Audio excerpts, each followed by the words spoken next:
সুপ্রিয় শিক্ষার্থীবৃন্দ, কর্ণফুলী আইজে চৌধুরী কলেজ কর্তৃক আয়োজিত অনলাইন ভিত্তিক রসায়ন ক্লাসে তোমাদের সবাইকে স্বাগতম। ইতিমধ্যে তোমাদের সাথে আমার অনেকগুলো ক্লাস হয়েছে। আশা করি তোমরা নিশ্চয়ই অবগত হয়েছে আমার সম্পর্কে। আমি অনুপম দাশগুপ্ত, প্রভাষক, রসায়ন বিভাগ, কর্ণফুলী আইজে চৌধুরী কলেজ। আমরা এর পূর্বের ক্লাসে রসায়ন প্রথম পত্রের অধ্যায়গুলোর প্রারম্ভিক আলোচনা করেছিলাম। এই ক্লাসে আমরা রসায়ন দ্বিতীয় পত্রের অধ্যায়সমূহের প্রারম্ভিক আলোচনা করব। এরপর আমরা সিলেবাস ওয়াইজ ক্লাস শুরু করব।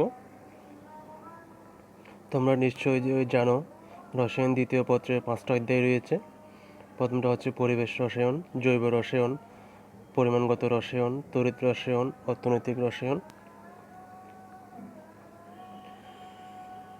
এবার আমরা আসি প্রথমেই জৈব রসায়ন, পরিবেশ রসায়ন সম্পর্কে। পরিবেশ রসায়নের প্রথম দিকে আছে আমরা পরিবেশ, অর্থাৎ আমাদের চারপাশে যা কিছু ঘটতেছে, যা কিছু নিয়ে আমাদের এই সৃষ্টি জগৎ, এটা হচ্ছে কি পরিবেশ। এখানে অধ্যায়টা প্রথম দিকে পরিবেশ সম্পর্কে আলোচনা করা হবে। এরপরে এখানে এগুলোর দূষণ নিয়ে আলোচনা করা হবে, অর্থাৎ আমাদের চারপাশের পরিবেশে প্রতিনিয়ত ঘটে চলা বিভিন্ন জৈব রাসায়নিক প্রক্রিয়া এবং তাদের বৈজ্ঞানিক বিশ্লেষণ নিয়ে রসায়নের যে শাখায় ব্যাপ্তি, তাই হচ্ছে কি পরিবেশ রসায়ন। পরিবেশের 3টি প্রধান উপাদান হচ্ছে কি বায়ু, পানি ও মাটি। এখানে বিভিন্ন উৎস, রাসায়নিক উপাদান, বিক্রিয়াসমূহ এবং মানুষের বিভিন্ন কার্যকলাপের প্রভাবে এদের পরিমাপ পরিবেশের রসায়নের আলোচ্য বিষয়। প্রাকৃতিক দুর্যোগে পরিবেশে বিভিন্ন উপাদানের ভূমিকা, শিল্পায়নের ফলে দূষণ এবং প্রযুক্তির যথোপযুক্ত ব্যবহারের মাধ্যমে দূষণের কারণ নির্ণয় ইত্যাদি। এই অধ্যায়ে প্রথমে আমরা যে জিনিসগুলি দেখব, বায়ুমণ্ডলীয় উপাদানসমূহ নিয়ে আলোচনা করা হবে। এরপরে ঘূর্ণিঝড় ও জলোচ্ছ্বাস সৃষ্টিতে বায়ুর তাপ, চাপ, ঘনত্ব ও জলীয় বাষ্পের অবস্থার পরিবর্তনের প্রভাব, এগুলো নিয়ে আলোচনা করা হবে। এরপর বিভিন্ন গ্যাস সূত্রসমূহ নিয়ে আলোচনা করা হবে, অর্থাৎ বয়েলের সূত্র, চার্লসের সূত্র, গেলুসেকের সূত্র, অ্যাভোগাড্রোর সূত্র, ডাল্টনের আংশিক চাপ সূত্র, গ্রাহামের গ্যাস ব্যাপন সূত্র, এগুলো নিয়ে এখানে ডিটেলস আলোচনা করা হবে। এরপর তোমাদের গ্যাসের গণিতত্ত্বের স্বীকার্যসমূহ, এগুলো নিয়ে আলোচনা করা হবে। তারপর তোমরা আরও জানতে পারবে আদর্শ গ্যাস ও বাস্তব গ্যাসের মধ্যে তুলনামূলক পার্থক্যগুলো এবং বাস্তব গ্যাসসমূহের আদর্শ আচরণ করার সত্যগুলো জানবে। প্রাকৃতিক গ্যাস ও অন্যান্য গ্যাস সিলিন্ডারজাত করার ক্ষেত্রে গ্যাস সূত্রসমূহের প্রয়োগ, এগুলি জানবে। বজ্রপাতের সময় বায়ুমণ্ডলে সংঘটিত বিক্রিয়া, মাটিতে নাইট্রোজেন ফিক্সেশন, এগুলি সম্বন্ধে জানবে। শিল্প নিঃসরিত বায়ু দূষকসমূহ, এগুলি নিয়ে বিস্তারিত আলোচনা করা হবে। অর্থাৎ আর কোনো এলাকার বায়ুমণ্ডলে গ্রিনহাউস গ্যাসের উপস্থিতি ও গ্রিনহাউস গ্যাসের প্রভাব বিশ্লেষণ, এগুলি গ্রিনহাউস গ্যাস নিয়ে ব্যাপকভাবে এখানে আলোচনা করা হবে। আর এখানে সিএফসির ব্যবহার এবং এর ফলে কীভাবে ওজোন স্তরের ক্ষয়, এগুলো নিয়ে আলোচনা করা হবে। অ্যাসিড বৃষ্টি নিয়ে তোমাদের ডিটেলস আলোচনা করা হবে। অম্লকার সংক্রান্ত যে তত্ত্বগুলি রয়েছে ওগুলো নিয়ে আলোচনা করা হবে।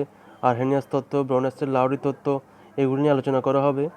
এবং মিঠা পানির উৎস ও গুরুত্ব বিশ্লেষণ, এগুলো নিয়ে আলোচনা করা হবে। আর অন্যান্য হচ্ছে সারফেস ওয়াটারের পরিমাপ করার জন্য যে মানদণ্ডগুলো আমরা মেনটেন করি, ওগুলো নিয়ে ডিটেলস আলোচনা হবে। যেমন ওগুলো হচ্ছে কি সারফেস ওয়াটারের মানদণ্ড হচ্ছে কী খরতা, অর্থাৎ হার্ডনেস যেটা বলি আমরা, পিএস পানির PS, DO dissolved oxygen, biological oxygen demand, chemical oxygen demand, total resolved solid, এগুলো নিয়ে আলোচনা করা হবে। আর পরিবেশে বিভিন্ন শিল্প কারখানায় স্থাপন করার ফলে পরিবেশে যে দূষণগুলি ঘটছে, সেই দূষণগুলো নিয়ে আলোচনা করা হবে। অর্থাৎ পানি দূষণ, বায়ু দূষণ, এইগুলো নিয়ে আলোচনা করা হবে। এবং খাদ্য শৃঙ্খলে ভারী ধাতু যুক্ত হওয়ার কারণ ও প্রভাব, এগুলো নিয়ে আলোচনা করা হবে।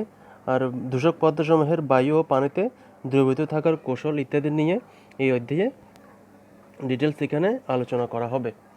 আশা করি তোমরা যখন আমরা চ্যাপ্টার ওয়াইজ আলোচনা শুরু করব, তোমরা তখন ওইখান থেকে ডিটেলস জানতে পারবে।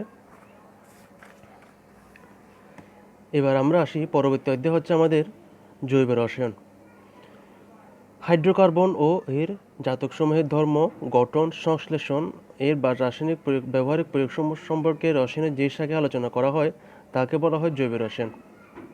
হাইড্রোকার্বন আমরা যদি এটাকে ক্লাসিফাই করি আমরা পাচ্ছি কি হাইড্রোজেন ও কার্বন গঠিত যে রসায়ন। অর্থাৎ হাইড্রোকার্বনের যাদুসমূহ এখানে কার্বন থাকবে, আবার কি থাকবে হাইড্রোজেন থাকবে। যেমন এই সমস্ত যৌগগুলো হচ্ছে কি methane, ethane, methanol, propanol, methanoic acid, propanoic acid, এই সমস্তগুলো হচ্ছে কি হাইড্রোকার্বন। এবং এদের জাতসমূহের ধর্ম, গঠন, সংশ্লেষণ ও এর ব্যবহারিক প্রয়োগ সম্পর্কে রসায়নের যে শাখায় আলোচনা করা হয় তাকে কি বলা হয় জৈব রসায়ন। তাইলে আর জৈব রসায়ন আমাদের দৈনন্দিন জীবনের প্রায় প্রতিটি ক্ষেত্রে এর অসামান্য ব্যবহার রয়েছে। যেমন সাবান প্রস্তুতিতে, রং, প্লাস্টিক, খাদ্য সামগ্রী প্রতিটি ক্ষেত্রেই এই জৈব রসায়নের নিজস্ব কী রয়েছে প্রয়োগ রয়েছে। এবং বিভিন্ন বিস্ফোরক, দ্রব্য, ঔষধ ও জ্বালানি সমূহের প্রয়োগ, ব্যবহার ইত্যাদি সমূহ এখানে জৈব রসায়নের বিস্তারিত প্রয়োগ রয়েছে। আমরা যখন মাধ্যমিক লেভেলে, উচ্চ মাধ্যমিক লেভেলে ছিলাম তখন কিন্তু এখানে 4-5টা অধ্যায় ছিল। ওই 4-5টা অধ্যায়কে সন্নিবেশিত করে এখানে একটা অধ্যায় করা হয়েছে। অধ্যায়টা কিন্তু এখন মোটামুটি অনেক বড়। এখানে ব্যাপকভাবে তোমাদের অর্গানিক কেমিস্ট্রি নিয়ে আলোচনা করা হয়েছে। যারা উচ্চতর লেভেলে কেমিস্ট্রি নিয়ে অনার্স মাস্টার্সে পড়বে তখন ওইখানে কি মাস্টার্স লেভেলে একটা কী থাকবে, একটা অর্গানিক কেমিস্ট্রি নিয়ে একটা আলাদা একটা কী থাকে, ব্রাঞ্চ থাকে ওইখানে। তাহলে বুঝতেই পারছো জৈব রসায়নটা কি খুবই গুরুত্বপূর্ণ এবং রসায়নের খুবই গুরুত্বপূর্ণ একটা পার্টস। সেজন্য এই অধ্যায়টা খুব ভালোভাবে পড়তে হবে। এখান থেকে তোমাদের মিনিমাম 2 থেকে 3টা প্রশ্ন হবে। এই অধ্যায়ে যদি আমরা আরও কী কী আলোচনা করতে পারি দেখো, এখানে আলোচনা করা হবে সম্পৃক্ত হাইড্রোকার্বন নিয়ে, অসম্পৃক্ত হাইড্রোকার্বন নিয়ে, অপ্রতিসম কার্বন, টটোমারিতা, অনুরণন, মার্কনিকভের নিয়ম, কার্বনায়ন, ইলেকট্রোফিলিক প্রতিস্থাপন বিক্রিয়া, পুনর্বিন্যাস বিক্রিয়া, কেনজারের বিক্রিয়া, স্যান্ডমেয়ার বিক্রিয়া, অ্যালডোল ঘনীভবন বিক্রিয়া, কার্বি-লেভিন পরীক্ষা, ক্লিমেনসন জারণ। আরও আলোচনা করব সমগোত্রীয় শ্রেণী, কার্যকরীমূলক, এনানসিওমার, অ্যারোমেটিক যৌগ, হাগের নিয়ম, ওজনীকরণ, কার্বোক্যাটায়ন ইত্যাদি। এই অধ্যায়টা এখানে এগুলো নিয়ে আলোচনা করা হবে। যখন আমরা এই অধ্যায় নিয়ে টপিক শুরু করব তখন এখানে এটা নিয়ে কি ডিটেলস আলোচনা হবে। সুপ্রিয় শিক্ষার্থীরা, এবার আমরা আসি পরিমাণগত রসায়ন। আমরা রসায়ন প্রথম পত্রে একটা অধ্যায় ছিল কি গুণগত রসায়ন, অর্থাৎ যে কোয়ালিটেটিভ কেমিস্ট্রি। আমরা এটা কি দেখতাম, গুণটা দেখতাম, এটার নাম ছিল সেজন্য গুণগত রসায়ন, কোয়ালিটি দেখতাম। আর ঠিক এটা হচ্ছে কি কোয়ান্টিটেটিভ কেমিস্ট্রি, যেটাকে বলা হয় পরিমাণগত রসায়ন। এটাতে আমরা দেখব কি পরিমাণ, যেটা দেখব পরিমাণটা দেখবো এখানে, অর্থাৎ বিশুদ্ধতা পরিমাণ বের করা হচ্ছে কি এখানের কাজ। অর্থাৎ রসায়নের এই শাখাটির সাহায্যে বিভিন্ন রাসায়নিক পদার্থের পরিমাপ নির্ণয় করা হয়ে থাকে এখানে। আর প্রতিটি পরিমাপ নির্ণয় করা কিছু প্রক্রিয়ার অধীনে সংগঠিত হয়। এই প্রক্রিয়াগুলো হচ্ছে কি জারণ, বিজারণ, এগুলো সম্বন্ধে জানবো আমরা। টাইট্রেশন, সংশ্লিষ্ট তথ্যাদি, মোলারিটি, নর্মালিটি ও অম্লক্ষারক প্রশমন ইত্যাদি এই অধ্যায়ে পরিমাপগত রসায়নের সাহায্যে কি রসায়নের আলোচ্য বিষয়। আর এই অধ্যায়ে আমরা বিভিন্ন জিনিস সম্বন্ধে জানবো হচ্ছে অ্যাভোগাড্রোর সংখ্যা জানবো, মোলারিটি, মোলার আয়তন, মোলারিটি, মৌল ভগ্নাংশ, প্রমাণ বিক্রিয়া, জারণ বিক্রিয়া, বিজারণ বিক্রিয়া, এগুলো অধ্যয় বিক্রিয়াসমূহ, এবং টাইট্রেশন যা একটু খুবই গুরুত্বপূর্ণ, প্র্যাকটিক্যাল সবসময় লাগে। এটা নিয়ে নির্দেশক, আয়োডিমিতি, বিয়াট ল্যাম্বার্ট সূত্র, এগুলো নিয়ে এখানে ডিটেলস আলোচনা করা হবে। আর এখানে দেখো কিছু সফিস্টিকেটেড মেশিন নিয়ে, মেশিনের ব্যবহার এবং এর ব্যবহার পরে এবং কীভাবে এর ইউজ হয় এগুলো এখানে বিস্তারিত আলোচনা করা হয়েছে। যে মেশিনগুলো তোমাদের হায়ার কোনো ল্যাবে কাজ করার সময় অবশ্যই মেশিনগুলো, সফিস্টিকেটেড মেশিনগুলো হ্যান্ডেল করা যেখানে ইউজ হয় এখানে উচ্চতর লেভেলে, এই মেশিনগুলো এখানে ডিটেলস আলোচনা করা হয়েছে। যেমন কি অ্যাটমিক অ্যাবজর্পশন স্পেকট্রোস্কোপি, এটা নিয়ে এখানে আলোচনা করা হয়েছে। এটা বিভিন্ন বাইং ল্যাবে কিংবা ফার্মাসিউটিক্যাল ল্যাবে থাকে এবং উচ্চতর লেভেলে তুমি যে কোনো রেজাল্ট পাওয়ার জন্য এই মেশিনগুলো, এবং ইউভি ভিজিবল স্পেকট্রোস্কোপি, এই মেশিনটা নিয়ে এখানে আলোচনা করা হবে। এগুলো নিয়ে ডিটেল জানতে পারবে এখানে। HPLC, high performance liquid chromatography, এই মেশিন নিয়ে এখানে আলোচনা করা হবে। এটা কীভাবে এটার মূলনীতি এবং এটার ব্যবহারিক প্রয়োগসমূহ এগুলো নিয়ে আলোচনা করা হবে। গ্যাস ক্রোমাটোগ্রাফি, GC, এটা নিয়ে এখানে জানতে পারবে। কয়েকটা সফিস্টিকেটেড মেশিনের ব্যবহার এবং কি এর মূলনীতি সম্পর্কে এখানে আলোচনা করা হয়েছে। আশা করি এই অধ্যায়টা তোমাদের পড়লে এই সমস্ত জিনিসগুলো নিয়ে তোমাদের একটা প্রাথমিক ধারণা হবে। সুপ্রিয় শিক্ষার্থীরা, এবার আমরা আসি কি তড়িৎ রসায়ন, যেটাকে ইংরেজিতে বলা হয় কি ইলেকট্রোকেমিস্ট্রি। অর্থাৎ যেটা দেখো বিভিন্ন রাসায়নিক পদার্থের তড়িৎ পরিবাহী ধর্ম, তড়িৎ পরিবাহিতার প্রকারভেদ, তড়িৎ বিশ্লেষণের কার্যনীতি, সংশ্লিষ্ট বিষয়গুলি পর্যালোচনা ব্যবহারিক প্রয়োগসমূহ এই অধ্যায়ের অন্তর্গত। বিভিন্ন রাসায়নিক কোষ, ব্যাটারি যা আমরা দৈনন্দিন জীবনে কর্মকাণ্ডে ব্যবহার করে থাকি, তাদের গঠন, কার্যনীতি এবং সুবিধা অসুবিধা এগুলো নিয়ে এখানে কি ব্যাপকভাবে আলোচনা করা হবে। অর্থাৎ এখানে যেগুলো নিয়ে আলোচনা করা হবে সেগুলো হচ্ছে কি তড়িৎ পরিবাহী, তড়িৎ বিশ্লেষ্য, অ্যানায়ন, ক্যাটায়ন এগুলো জানতে পারবে। তড়িৎ বিভব, ধাতু শক্তিতে সিরিজ নিয়ে আলোচনা করা হবে। প্রাইমারি নির্দেশক তড়িৎদ্বার, সেকেন্ডারি নির্দেশক তড়িৎদ্বার, ফ্যারাডের সূত্র নিয়ে আলোচনা করা হবে। প্রমাণ তড়িৎদ্বার বিভব, ইলেকট্রোপ্লেটিং, জারণ অধ্যবিক্রিয়া, জারক পদার্থ, তড়িৎ রাসায়নিক কোষ, বিজারক পদার্থ, বিজারণ অধ্যবিক্রিয়া, ফুয়েল সেল এগুলো নিয়ে এখানে আলোচনা করা হবে। আর তোমরা এখানে ফ্যারাডের সূত্র নিয়ে ব্যাপকভাবে আলোচনা করা হবে। এখানে ধাতু সক্রিয়তা সিরিজ নিয়ে জানতে পারবে। এখানে জারণ বিজারণ অধ্যবিক্রিয়া নিয়ে আলোচনা করা হবে। কোষের তড়িৎচালক বল নিয়েও এখানে তোমরা আলোচনা হবে। নন সিকোয়েন্স সম্বন্ধে জানতে পারবে এখানে।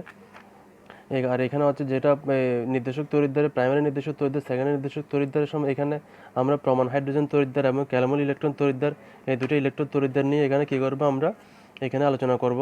আর এখানে এক প্রকোষ্ঠবিষ্ট কোষ এবং দুই প্রকোষ্ঠবিষ্ট কোষ ইত্যাদি, লবণ সেতু এগুলো নিয়ে এখানে ডিটেলস আলোচনা হবে। এবং বিভিন্ন rechargeable battery, lead storage battery, lead সঞ্চয়ী কোষ এবং লিথিয়াম আয়ন ব্যাটারির সুবিধা এ নিয়ে আলোচনা করতে পারবে। এবং অত্যন্ত গুরুত্বপূর্ণ ফুয়েল সেলের মূলনীতি ও কার্যপ্রণালী এগুলো নিয়ে এখানে ডিটেলস আলোচনা হবে। এবং এই হাইড্রোজেন ফুয়েল সেলের গঠন ও সংগঠিত বিক্রিয়াসমূহ এগুলো নিয়ে ডিটেলস এখানে আলোচনা তোমরা জানতে পারবে। আর হচ্ছে পিএস মিটারের সাহায্যে কোনো দ্রবণের পিএস নির্ণয়ের কৌশল, পিএস মিটারটা কীভাবে নির্ণয় করতে হয় এবং ইলেকট্রনিক পিএস মিটারটা কীভাবে পরিচালনা করতে হয় এগুলো নিয়ে তোমাদের এখানে কি ডিটেলস আলোচনা হবে। সুপ্রিয় শিক্ষার্থীবৃন্দ, এবার আমরা আসি লাস্ট যেটা চ্যাপ্টার, সেটা হচ্ছে কি অর্থনৈতিক রসায়ন হচ্ছে যেটা বিভিন্ন রাসায়নিক পদার্থের বাণিজ্যিক ভিত্তিতে উৎপাদনের প্রক্রিয়া এবং সংশ্লিষ্ট বিষয়সমূহের আলোচনা রসায়নের এই শাখাটিতে ব্যাপ্তি লাভ করেছে। অর্থাৎ প্রাকৃতিক গ্যাস ক্ষেত্র, কয়লা ক্ষেত্র এবং এদের উত্তোলন প্রণালী এবং ইউরিয়া, সিমেন্ট, চামড়া, টেক্সটাইল ও এই প্রভৃতি শিল্প উৎপাদন, রিসাইক্লিং এবং পরিবেশের ভারসাম্যের উপর এদের অর্থনৈতিক প্রভাব এগুলো নিয়ে এখানে আলোচনা করা হয়েছে। এখানে দেখো এই অধ্যায়ে যেগুলি নিয়ে তোমরা ডিটেলস জানতে পারবে, খনিজ সম্পদ নিয়ে আলোচনা হবে, প্রাকৃতিক গ্যাস সম্বন্ধে, রসায়ন শিল্প এবং বিভিন্ন পোর্টল্যান্ড সিমেন্টের প্রস্তুত প্রণালী, পাল্প, পেপার শিল্প এগুলো, কোয়ার্টার্স, হ্যান্ডলিং, গ্লেজিং, বিরঞ্জন, refining, gypsum, curing, tanning, ETP যেটা প্রত্যেকটা ফ্যাক্টরিতে ইউজ হয়, জীবাশ্ম জ্বালানি, ব্লিচিং, রিসাইকেল, বাইত্যচুল্লি, ন্যানো প্রযুক্তি এগুলো নিয়ে এখানে কি ডিটেলস আলোচনা করা হবে। ইউরিয়া শিল্পোৎপাদনের মূলনীতি এগুলো তোমরা এখানে জানতে পারবে। কাঁচ উৎপাদনের মূলনীতি, সিরামিক উৎপাদনের মূলনীতি, পাল্প পেপার উৎপাদনের মূলনীতি, সিমেন্ট উৎপাদনের মূলনীতি, চামড়া ট্যানিংয়ের মূলনীতি এবং এই সমস্ত শিল্প উৎপাদনগুলি থেকে আমাদের পরিবেশের যে দূষকগুলি হয় সেই দূষকগুলিতে সম্বন্ধে এখানে ধারণা পাবে। এবং ইটিপির কার্যনীতি, মূলনীতি, ইটিপি কেন ইউজ হয়, ইটিপি সম্বন্ধে ডিটেলস আলোচনা এই অধ্যায়ে তোমরা জানতে পারবে। এবং রিসাইক্লিং প্রসেস এটা কি, রিসাইক্লিং প্রসেস এটার কীভাবে করা হয়, এটার উপকারিতা কি, এই জিনিসটা নিয়ে তোমরা এখানে আলোচনা হবে। এবং ইটভাটার ফলে দূষকসমূহের আমাদের পরিবেশে মিশে আমাদের শরীরে কী ক্ষতি করে এগুলো নিয়ে তোমরা এখানে জানতে পারবে। আর হচ্ছে বিভিন্ন ন্যানো পার্টিকেল কণার ধারণা পাবে। বস্তুকণাকে আমরা 3 ভাগে আকারের উপর ভিত্তি করে আমরা বস্তুকণাকে 3 ভাগে ভাগ করি। সাধারণ বস্তুকণা, মিহি ও সূক্ষ্মকণা, অতি সূক্ষ্মকণা এগুলো নিয়ে ধারণা পাবে আশা করি। আর চিকিৎসা বিজ্ঞানে ন্যানো প্রযুক্তির ব্যবহার এগুলো নিয়ে তোমরা এখানে ডিটেলস আলোচনা করা হবে। আশা করি অধ্যায়টা তোমাদের ভালো লাগবে, নতুন অধ্যায়, অনেক কিছু শিখতে পারবে। সুপ্রিয় শিক্ষার্থীবৃন্দ, আজকে আমরা অধ্যায়গুলো নিয়ে প্রারম্ভিক আলোচনা এখানেই এই পর্যন্ত 5টা অধ্যায় নিয়ে। আশা করি তোমরা যখন আমরা সিলেবাস ভিত্তিক ক্লাস শুরু করবে এই অধ্যায়গুলো নিয়ে পুরোপুরি ডিটেলস আলোচনা হবে এবং তোমাদের তখন প্রতিটা পয়েন্ট আলোচনা করা হবে এবং কোনো সমস্যা থাকলে তোমরা অবশ্যই জানাবে।